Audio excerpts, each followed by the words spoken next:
The day war broke out, my missus looked at me and she said, "What good are you?" I said, "How do you mean, what good am I?" "Well," she said, you're too old for the army, you couldn't get in the navy and they wouldn't have you in the air force, so what good are you?" I said, "Well, I'll do something." She said, "What?" "Oh," I said, "well, how do I know? I'll have to think." She said, "Well, I don't know what good that's going to do you. You've never done it before, so what good?" I said, "Don't keep saying, what good am I?" "Well," she said, "all the young fellas will be getting called up and you'll have to go back to work." Oh, she's got a cruel tongue. Anyhow, I couldn't go back to work. I'm a lamplighter. Then she said, "Our Harry's bound to be getting called up soon, and when he's gone, there'll only be his army allowance, and then what are you going to do?" I said, "Well, I'll just have to try and manage on it."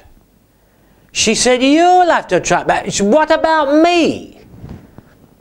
I said, "There'll be my insurance." She said, "I won't get that till you're dead." I said, "Well then, you'll have to wait." She said, "Suppose I die first." I said, "Well then, you won't need it." But you can't talk to her because she doesn't listen. You see, I don't know what, anyhow, I got fed up and I went down the dog and pull it. No, the times that woman has driven me to drink. Anyhow, I went and joined the Home Guard. And the first day I got my uniform, I slipped upstairs and I put it on and I came down into the kitchen and the missus looked at me and she said, "What are you supposed to be?" I said, "What am I supposed to be?" I said, "I'm one of the Home Guard." She said, "One of the Home Guard? Dear. What are the others like?" And then she said, "Well, what do you do in the Home Guard?" I said, "I've got to stop Hitler's army landing." She said, "What, you?" I said, "No, not me on my own." I said, "There's Charlie Evans and Harry." I said, "There's 7 or 8 of us all together." She said, "Well, where are you on guard then?" I said, "We're on guard in a little hut behind the Dog and Pullet." She said, "Well, what's the good of being on guard in the little hut behind the Dog and Pullet? I suppose that was your idea." I said, "Aye, and that Charlie Evans is trying to claim it were his."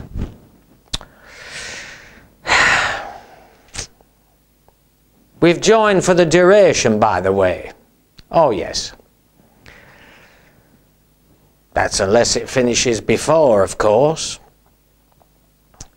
Oh, but my missus, oh, she does get on my nerves. She asks such daft questions.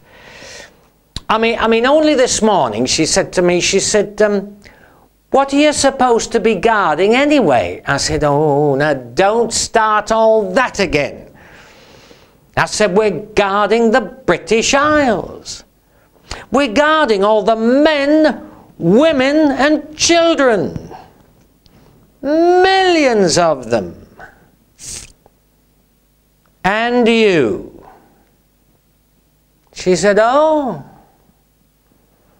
you're on our side then?" Oh, I said, "Well, of course I'm on our side."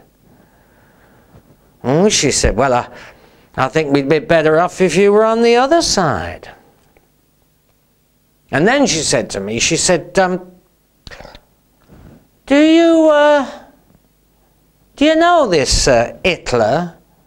Have you ever... Oh dear. I said, now look, don't talk rubbish, Rita. Do I know Hitler? How would I know Hitler? Well, she said, how are you going to know which is him if they do land? I said, well, I've got a tongue in me head, haven't I? Oh, but you can't talk to her. She's no brains. I don't know what's wrong. You see, she doesn't... Oh, is that the time? Oh dear, oh dear. I should have been on guard duty 2 hours ago. Oh, I've left a gap in the defences. Oh, you'll have to excuse me. I'll speak to you later. Now then, where have I put my gun?